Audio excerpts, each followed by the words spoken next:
Naam, bwana mwanadada anayefahamika kwa jina la Asma. Huyu bwana inasemekana kwamba alikuwaga ni mchepuko wa Baba Levo. Sasa huyu Asma bwana amekuja kutoa maoni yake kuhusiana na kitu ambacho kimemkuta Mwijaku baada ya Mwijaku kuonekana kwamba michepuko yake ikidhalilishana huko mitandaoni na video zimevuja.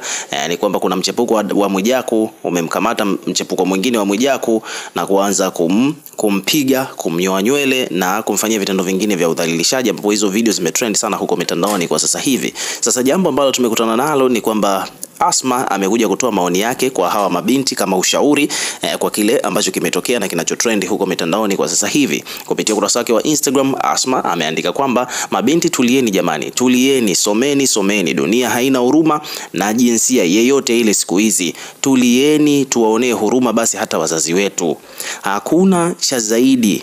Jitafutie mwenyewe, jua wewe ni nani, unataka nini, kwa nini Mungu kesha panga mali zako, kwa nini Mungu kesha panga mali zako, wewe komaa tu, hakuna cha ziada kwa hao watu, tulieni wanafunzi. Asma ameandika hivyo, lakini pia katika caption akaendelea kwa kuandika kwamba narudia tena, hakuna mwanaume anayechunwa.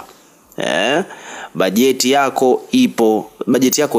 Ameandika hivyo kisha akaweka emoji za kulia. Kwa hayo ni maoni ya Asma kwa kitu ambacho kimetokea kwa wale wanafunzi huko chuoni ambao walikuwa wanadhalilishana kisa Mwijaku. Wadau hapa wamekuja kuweka maoni yao vile vile. Kuna mtu hapa amekuja amesema bwana, hebu huyu naye pia atuache, kilichomfanya awe naye pia na Baba Levo kama sio kutaka maisha ilikuwa sababu ya mapenzi honestly. Kuna mtu ameuliza hivyo. Kwa mtu anasema kwamba bwana, washauri hawakosekanagi kwenye hili. Kwa mtu anasema kwamba bwana, jamaa katoka kushika kaburi la Mtume alafu anakuja kushika makalio ya mabinti wa watu. Kuna mtu ameandika hivyo. Kwa mtu mwingine anasema kwamba bwana, kiukweli yeye mwenyewe pia kichwa maji. Kuna mtu ameandika hivyo. So comment ni nyingi. Ukiwa kama mdau na kipi cha kushauri, una maoni gani? Weka maoni yako katika comment section hapo chini, pia tutakuwa tukisoma na kureplay kila comment ambayo tutakuwa tunaiona, lakini pia vile vile hakikisha una subscribe kwa ajili ya kupata update zaidi.